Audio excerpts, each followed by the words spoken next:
Hello students, welcome to एमआरजन public school. आज हम क्लास 8 हिस्ट्री में लेसन 1 पढ़ेंगे, जिसका नाम है हाउ, व्हेन एंड वेयर। अब हम चैप्टर 1 स्टार्ट करने से पहले थोड़ा सा 6th और 7th का रिव्यू ले लेते हैं। 6th और 7th क्लास की हिस्ट्री का रिव्यू ले लेते हैं। फॉर एग्जाम्पल 6th क्लास में हमने पढ़ा था अर्ली मैंस के बारे में। अर्ली मैंस उस टाइम पर गैदर्ड थे, हंटर्ड थे। उसके बाद वो सिविलाइज होने स्टार्ट हुए, टाइम चेंज हुआ, किंगडम्स बने, अलग अलग एम्पायर्स बने, चंद्रगुप्ता मौर्य और अशोका के बारे में हमने पढ़ा था। और हमने 6th क्लास में 700 टाइम तक हमने पढ़ा था। उसके बाद हमने देखा 7th क्लास में हमने 700 से लेके 1780 तक पढ़ा। अप्रॉक्स 1000 ईयर्स तक का हमने 7th क्लास में पढ़ चुके हैं, जिसमें अलग अलग डायनेस्टीज आई, दिल्ली सल्तनत के बारे में पढ़ा, मुगल्स के बारे में पढ़ा और ब्रिटिशर्स, जो कि ब्रिटिशर्स यहाँ पर आ चुके थे। अब हम 8th क्लास में पढ़ेंगे कि ब्रिटिशर्स जब यहाँ पर आ चुके थे, उन्होंने पूरा रूल किस तरीके से इंडिया के ऊपर रूल करा, अपनी पॉलिसीज़ को किस तरीके से इम्प्लीमेंट करा और किस तरीके से अपना पूरा कब्जा बना के रखा। तो हमारा फर्स्ट टॉपिक है हाउ इम्पॉर्टेंट आर डेट्स। अब डेट्स इंपॉर्टेंट क्यों होती हैं? देखिए, हमें किसी भी चीज़ को याद रखने के लिए डेट्स को याद रखना बहुत ज़रूरी होता है। अगर हमें डेट्स नहीं पता होंगी तो हम उस चीज़ के बारे में कुछ नहीं बता सकते। There was a time when historian were fascinate dates, there were a debates about the dates on which. ये वो टाइम था जब हिस्टोरियंस, जो हमारे इतिहासकार थे, वो फैसिनेटेड थे डेट्स को लेके। उनके लिए वो एक दूसरे के साथ डिबेट्स करते थे डेट्स को लेकर। डेट्स किसकी डेट्स? जैसे कि रूलर्स वर क्राउंड आउंड बैटल, किस राजा ने कब रूल किया, उनकी लड़ाइयाँ हुई, कौन सी लड़ाई कब हुई, तो इन सब डेट्स को लेके हिस्टोरियंस के बीच में डिबेट्स होती रहती थी। सेकेंड है history is a certainly about a change that occur over time. It is about finding out how things were in the past and how they have changed. अब history क्या है? History एक change है, यानी कि time to time जिसमें changes आ रहा है। तो इसी की तरीके से हम पता लगा सकते हैं कि पास्ट से अब तक जो चेंजेस होते आए हैं, how this were is the past and how they have change, कि पहले ये चीज़ कैसे थी और चेंज होके वो चीज़ कैसे आई। जैसे कि earlier history was written with the perspective of rulers, their battle and rule. पहले के टाइम की जो हिस्ट्री थी वो सिर्फ किसके परस्पेक्टिव पे रिटन थी? कि जो हमारे रूलर्स हैं उनकी बैटल्स कब हुई, किससे हुई और उन्होंने रूल कब तक किया। तो हमें ये इन्फॉर्मेशन मिलती है, ये सिर्फ इसी बेस पे मिलती है। अब सेकेंड हमारा टॉपिक है which date. It means it are focus on new issues, new set of dates will appear significance. For example, history written by British historian tell us only about the governor general policies and achievement. अब जो ये history लिखी गई, मतलब किस date में क्या चीज़ हुआ, ये जो चीज़ सेट होनी स्टार्ट हुई, ये ऐसे हुई जैसे कि ब्रिटिशर्स जो थे, हिस्टोरियंस ब्रिटिशर्स जो थे, उन्होंने सिर्फ किस चीज़ के बारे में लिखा? उन्होंने सिर्फ गवर्नर जनरल के बारे में लिखा, जो उनके टाइम पे गवर्नर जनरल बने, उन्होंने क्या क्या पॉलिसीज़ बनाई और उनमें क्या अचीवमेंट किए, उन्होंने सिर्फ वही चीज़ें लिखी। यानी कि कौन से गवर्नर जनरल उस टाइम पर आए इंडिया में, जो डेट उन्होंने मेंशन की है, फिर उस गवर्नर जनरल ने किस किस पॉलिसीज़ को इम्प्लीमेंट किया और उन्होंने क्या क्या अचीवमेंट की। इसके अलावा उन्होंने कुछ भी इंक्लूड नहीं किया। ना तो उन्होंने जो अलग अलग डिफरेंट टाइप्स के ग्रुप्स थे, क्लासेस थी, उनके बीच में क्या एक्टिविटीज़ होती थी सोसाइटी में, और भी बहुत सारी चीज़ें थी, उन्होंने इंडियन सोसाइटी से रिलेटेड कुछ भी चीज़ें उसमें इंक्लूड नहीं की। अब इन सब चीज़ों को पढ़ के ऐसा लगता था कि सिर्फ गवर्नर जनरल, पॉलिसी और अचीवमेंट, यही चीज़ें हैं हमारी हिस्ट्री में और कुछ चीज़ें नहीं हैं। जबकि अगर हम देखें, इनके अलावा भी नॉर्मल इंडियंस लोग थे, यानी कि हम लोग नॉर्मल पीपल, जो लोकल पीपल्स होते हैं, वो भी थे। इंडियन पीपल अलग अलग क्लासेस के थे, अलग अलग क्लासेस के थे, अलग अलग ग्रुप्स के थे, उनकी अपनी डिफरेंट एक्टिविटीज़ होती थी, ट्राइबल सोसाइटीज़ भी थी। लेकिन ब्रिटिश हिस्टोरियंस ने ये चीज़ें अपनी हिस्ट्री में इंक्लूड नहीं की, जो उनके रिटन एविडेंस हमें मिले हैं। नेक्स्ट है हमारा इन 1817 में जेम्स मिल, जो कि स्कॉटिश के रहने वाले थे। जैसे ब्रिटेन के लोगों को हम ब्रिटिश कहते हैं, ऐसे ही स्कॉटलैंड के लोगों को हम स्कॉटिश कहते हैं। तो जेम्स मिल, जो कि स्कॉटिश के रहने वाले थे, ये एक पॉलिटिकल फिलोसफर थे। इन्होंने लिखा है wrote a massive work, A History is a British India. He divide the Indian history in a 3 period, Hindu, Muslim and British. इन्होंने हिस्ट्री लिखी है, इन्होंने इंडियन हिस्ट्री को 3 पार्ट्स में डिवाइड किया, एक हिंदू, एक मुस्लिम और एक ब्रिटिश। यानी कि हिंदू जो हमारा स्टार्टिंग का था, जिसमें हमारे राजपूत वगैरह थे, उसके बाद मुगल्स आए, यहाँ पर सारा मोमडन्स रूल्स वगैरह हुए, यहाँ पे हिंदू जो राजा थे उनके रूल्स हुए थे। उसके बाद जब ब्रिटिशर्स आ गए थे उन्होंने पूरा इंडिया के ऊपर अपना कंट्रोल कर लिया था। तो उन्होंने इंडियन हिस्ट्री को, जो जेम्स मिल हैं, इन्होंने इंडियन हिस्ट्री को 3 पार्ट्स में डिवाइड किया है, हिंदू राजा के अकॉर्डिंग, मुस्लिम राजाओं के अकॉर्डिंग और ब्रिटिशर्स के अकॉर्डिंग। फिर जो मिल्स थे ये कहते थे कि एशियन सोसाइटी जो है इनका जो सिविलाइजेशन का लेवल है वो बहुत लोअर है।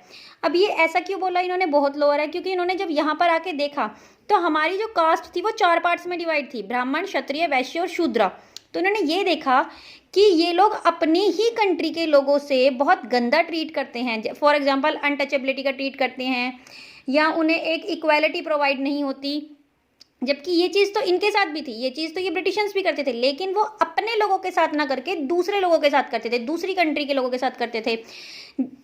तो इसी चीज़ को लेके जो मिल्स थे उन्होंने कहा कि यहाँ की जो सिविलाइजेशन है बहुत ही लोअर सिविलाइजेशन है than Europe, according to Europe के।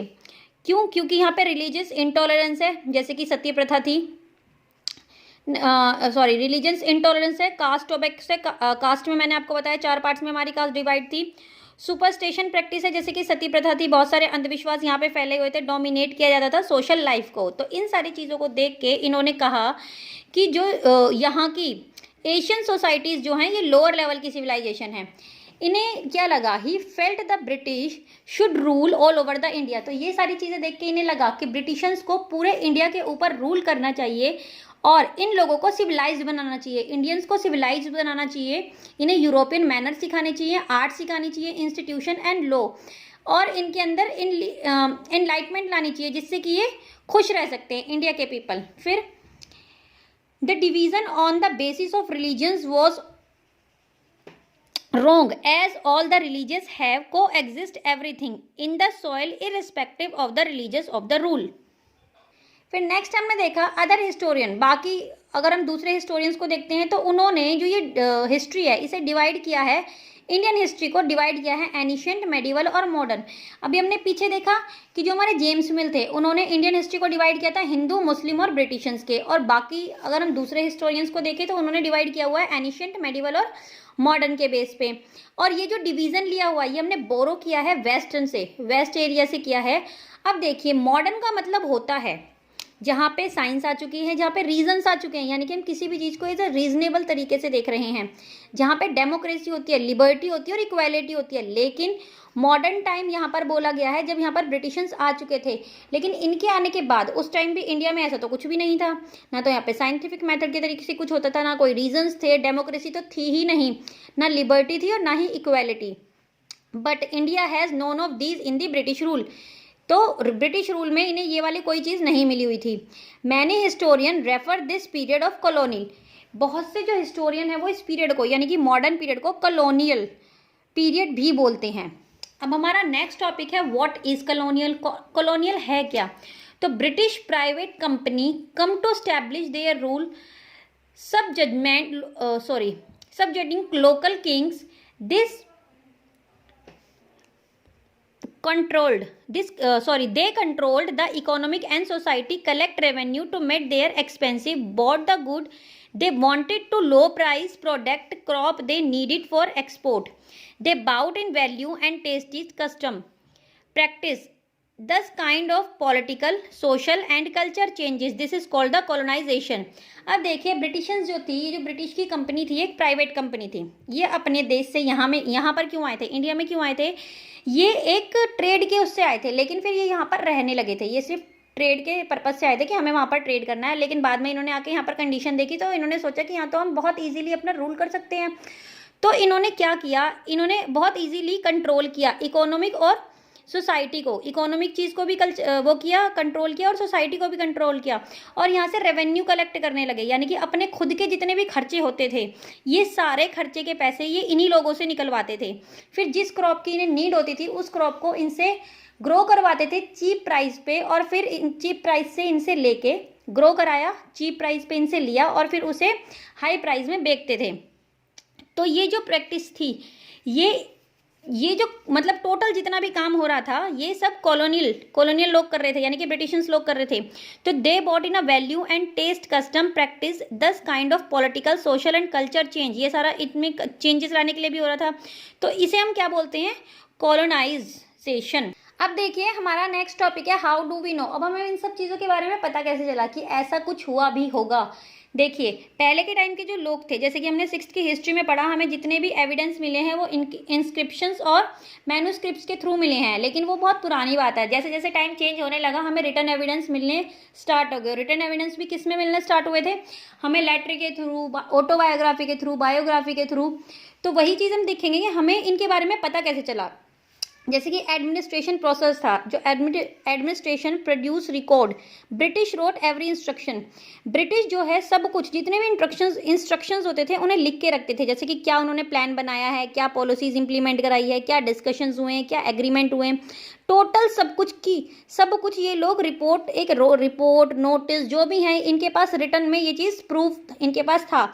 और इन सब चीज़ों को ये एक रिकॉर्ड रूम में मेंटेन करते थे अलग अलग तरीके से। जैसे कि this setup a record room at the administrative level like low court, tehsildar offices etcetera.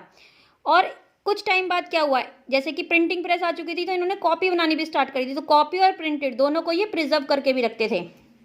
Next है हमारा सर्वे बिकम इम्पॉर्टेंट।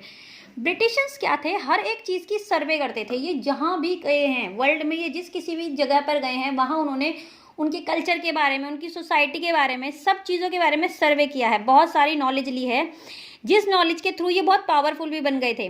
जैसे कि जहाँ भी गए हैं, फॉर एग्जाम्पल ये इंडिया में आए थे। अब इंडिया में जो भी कोई गवर्नर जनरल की पोस्ट पे हायर होगा या जो भी कोई आता था यहाँ, एक पोस्ट जिन्हें प्रोवाइड करी जाती थी, उन्हें पहले उस जगह से रिलेटेड पूरी इन्फॉर्मेशन दी जाती थी, सर्वे किया जाता था, वहाँ की लैंग्वेज सिखाई जाती थी और अच्छे तरीके से उन्हें ट्रेंड किया जाता था। ट्रेंड किए जाने के बाद ही उन्हें अपॉइंट करते थे।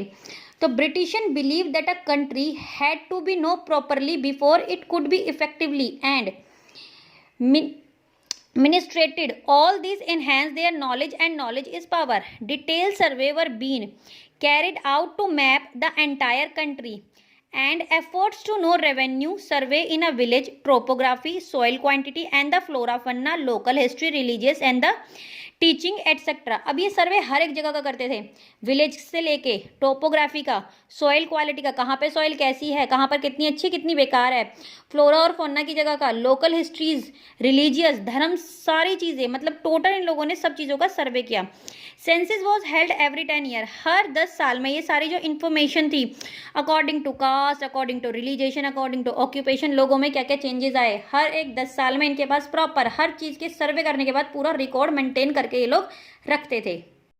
जैसे कि नेक्स्ट भी है botanical survey, zoological survey, archaeological, मतलब हर चीज़ में इन्होंने सर्वे किया, इवन फॉरेस्ट तक में इन्होंने सर्वे किया है। तो दस दे improve their existing knowledge about the everything, medicine, art, science, math, astronomy, astrology, कि यहाँ के जो लोग हैं अगर वो बीमार हो गए हैं या उन्हें कुछ प्रॉब्लम हो गई है तो उन्होंने ठीक कैसे किया है, किस थ्रू से, तो उनकी मेडिसिन क्या थी, किस तरीके से बनाते थे, सारी चीज़ों की नॉलेज इन लोगों ने ली है।